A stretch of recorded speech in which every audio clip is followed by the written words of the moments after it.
The Emergency Housing Voucher Program was a product of the COVID-era American Rescue Plan implemented in 2021. It was intended to provide stable housing for low-income, at-risk groups, including seniors, people with disabilities, victims of domestic violence, and others. But owing to the free rein that legislators have given landlords to raise rents to whatever the market will bear, program funding intended to last until 2030 will now be running out in 2026. Public housing authorities, which administer this and other voucher programs, were notified early this year of the program's pending termination. Some, like the Broward County, Fort Lauderdale, and Delray Beach housing authorities, have proactively notified EHV holders of this coming tsunami and are seeking to have already found alternate subsidies to keep them in their apartments. Others, like Miami-Dade Housing and Community Development Department, with by far the most EHV holders at 480, have yet to even notify their clients, let alone begin discussions on providing a solution. In South Florida, our polling of housing authorities in Palm Beach, Broward, and Miami-Dade, the state's three most populous counties, yielded nearly 1,000 households facing the loss of their emergency housing vouchers. Nationwide, the number is about 60,000 households, or well over 100,000 individuals, according to a report from the Council of Large Public Housing Authorities.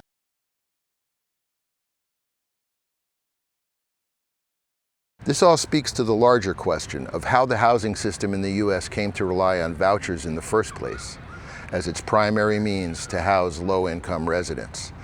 After all, nationally, only 1 in 4 income-eligible households ever receives a voucher due to historically inadequate funding.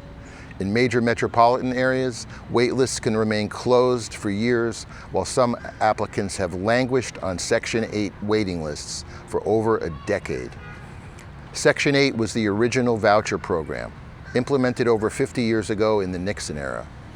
What's essential to understand this history is the fact that while Section 8 was being ushered in, Nixon was putting the kibosh on funding the maintenance of existing public housing stock and construction of any new developments. Thus, the politics and economics of neoliberalism entered the arena, wherein public non-market housing was gifted to the control of private landlords who could raise rents at their discretion. Next, Reagan slashed HUD funding by well over 50%, homelessness exploded, and later in his administration, Congress put in place a system not to end this crisis, but to manage it by funding shelters and services under the McKinney-Vento Act. This initiated the rise of what many in the homeless advocacy community refer to as the homelessness industrial complex. Further exacerbating this national catastrophe was Bill Clinton signing into law the Faircloth Amendment in 1998. This law, still in effect, prohibited HUD from increasing its public affordable housing stock as of October 1st, 1999. From that date forward, any new construction of government housing would be allowed only to replace uninhabitable or demolished housing units. This system has been a huge boon to the private landlord class, but not so much for those who it was created to help. This is why we advocate for government-owned, non-market housing, which would be permanently inoculated against the virus of private sector profit. This has been accomplished on a large scale in other nations, for example, the Vienna model in Austria. And the only reason that it couldn't happen, and hasn't happened here, is that our so-called leaders bow down to the real estate developers who perpetually line their pockets with cash. It's time to end this system, to fully fund decent, affordable public housing, and to turn our slogan, "Housing is a human right," from an aspiration to a reality.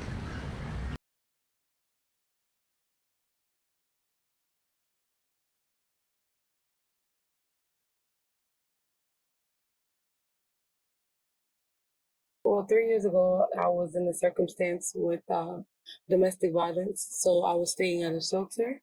They were helping me, just get my life back together with therapy, just taking one step at a time to get my kids, um, you know, medical needs done, IDs, social basic needs, from being homeless. Um, they helped us to get our life back in order. When I found out I got approved for the voucher, it was just like excitement, joy. It was like peace, and it was like finally, like I could finally be stable again. And or with my kids, I can take care of them. They can go to school. I don't have to worry about where they're going or where we're gonna lay our head at tonight, or are we gonna be sleeping in the car? Stuff like that. In the circumstances we did come from, I was just like so ease. Like it was just like a weight lifted off my shoulders. So, receiving the voucher changed my kids' perspective. It changed my perspective. It made us like look at a lot of things more positively and just say like, we could do this. We got this far. We could do this. And even my kids like being stable, them being able to go to school well rested, being able to school, not worrying or complaining about dirty clothes. The circumstances. It's hard. I have 5 kids. So it's hard to keep up with that. Especially when you're not stable. Here we have a washer and dryer. We have a kitchen where we can cook in, showers, beds. And it's comfortable. So it was just like during that time leaving from especially like the shelter. When we were sharing a place of staying with other people in the same situation. It's just like it was just peaceful. It was like very like that weight was off our shoulders. It was easy. It was like that easy like Sunday morning.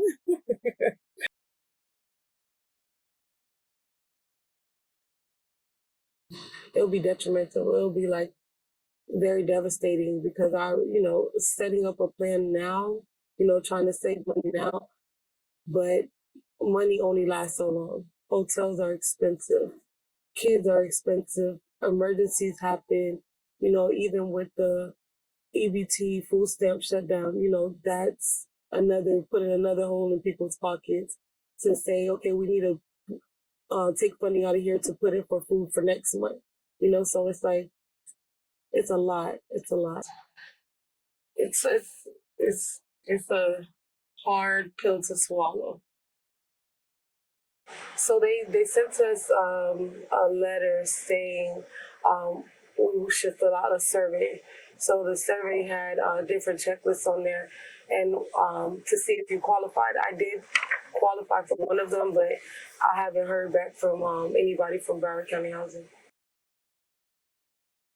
I would love for them to come up with the final resolution and then not be only the emergency housing voucher where we don't be on the edge to lose it again. And they just, because honestly, we were promised permanent housing. So the emergency housing voucher, I didn't even know I had until they sent me the letter to say that they're terminating it because of the losing of funding. We were told that it was permanent housing through Broward County. So it was it's just like, it was just a lot in one to swallow. So I know that a lot of people being affected by this and a lot of people going through this, especially like single mothers like myself, like, trying their best to give our kids something more than what they've experienced or something more than what we've been offered growing up, you know, and just to give them the stability, that's all we want. And they're just trying to take away from people who are trying. We're not trying to make anybody's life worse. We're trying to make better lives. We're trying to raise these kids so they can be better in life.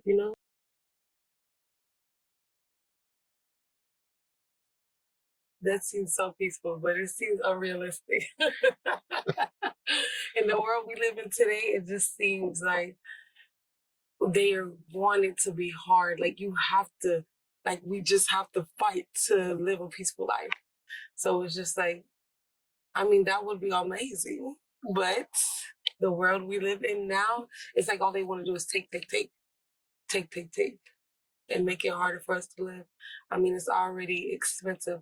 The cost of living alone raised within the last 5 years. So I can only imagine like the next 5 years, and then you guys are, removing housing from so many people. So it's gonna be hard.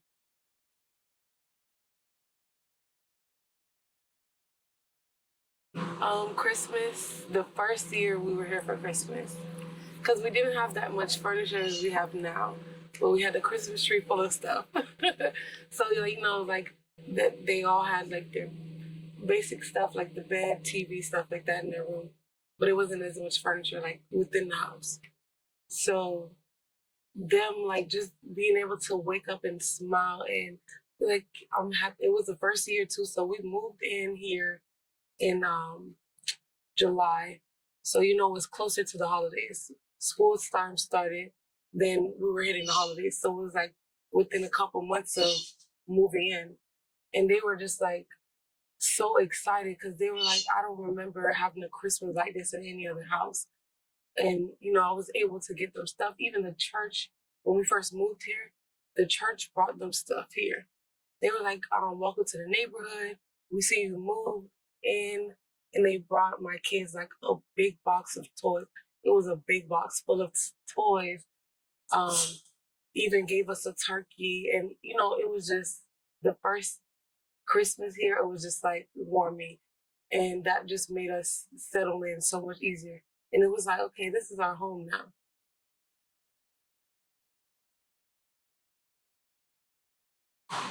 Us knowing that our neighbors are friends and we can be comfortable and we're safe with them, it's like so much easier to sleep at night. I've lived in other areas before, but it's different. Like it was never like this, like made us feel safe or gave us that foundation that we needed, And with so many kids depending on me, it's like this was that foundation I needed while the little ones are depending on me and looking up to me.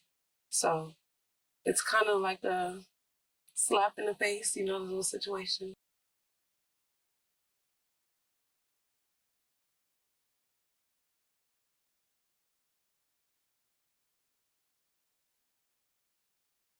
Hi, my name is Kathleen Sternis, and I've been living here since May of 2022.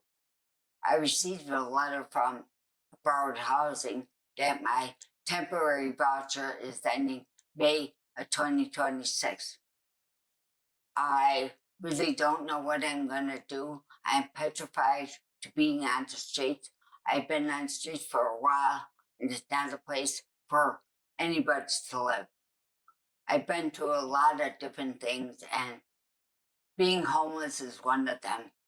And I wouldn't recommend that to anybody. Anybody on the streets is so vulnerable to being murdered, being raped, being just like they treat you like a piece of shit.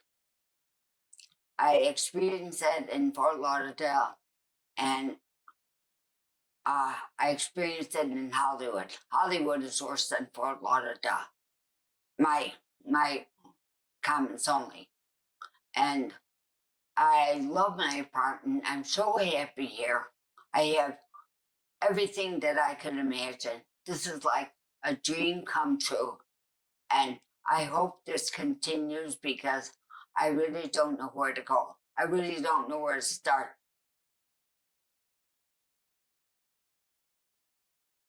Getting the voucher. Yes, I went to BOC in Hollywood. And those are the people that got me into this temporary voucher. But when they told me I had a voucher, they didn't tell me it was temporary. That's what I don't understand. I mean, they should have explained it further. When I got the voucher, I found this apartment by myself. No one helped.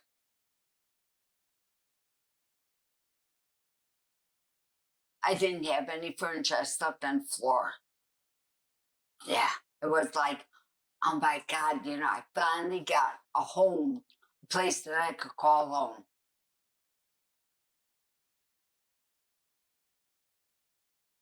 If it was taken away from me, I'd be in the streets again. There's no place for anybody to live. I mean, every every county, every city in Fort Lauderdale, they're always after the homeless, no matter what. They find you, they lock you up, they let you out, they lock you up, they give you tickets for stupid things. I got many tickets when I was in Hollywood for just being in a place that it wasn't supposed to be. But I didn't know that at the time. No one said, do not trespass or anything. I just went in there.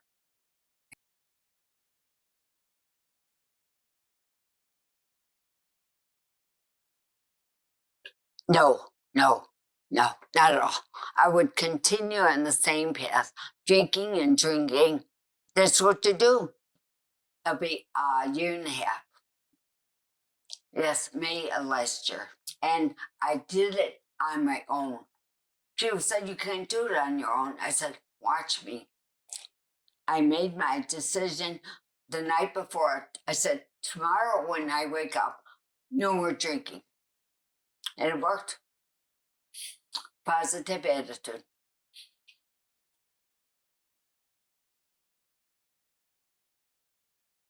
This one behind me is a lantana. It grows very good in Florida.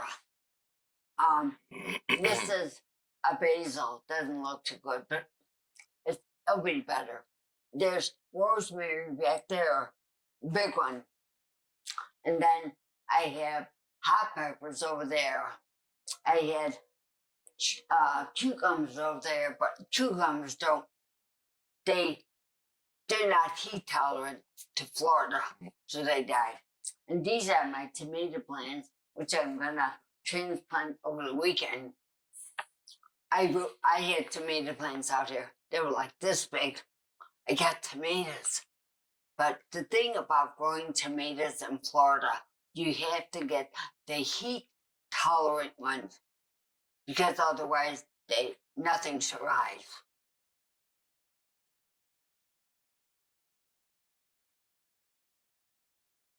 Being able to cook, being able to clean, being able to just just enjoying my life. It's like I could cook when I want to. I have a washer, dryer, I do that. I mean, it's just perfect. Perfect situation for me. Yeah. And, as I do this, I guess I'm going to be back on the streets. And that's terrible. Terrible. I wouldn't want anybody to be in my situation at all.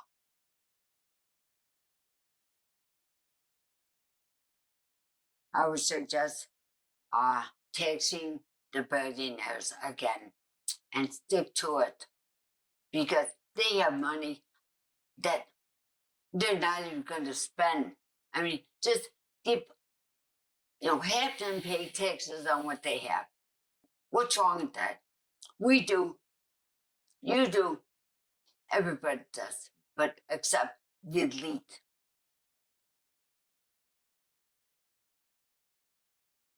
Why are you picking on the middle class or lower class? Why don't you just tax the billionaires? Come on, give us a break.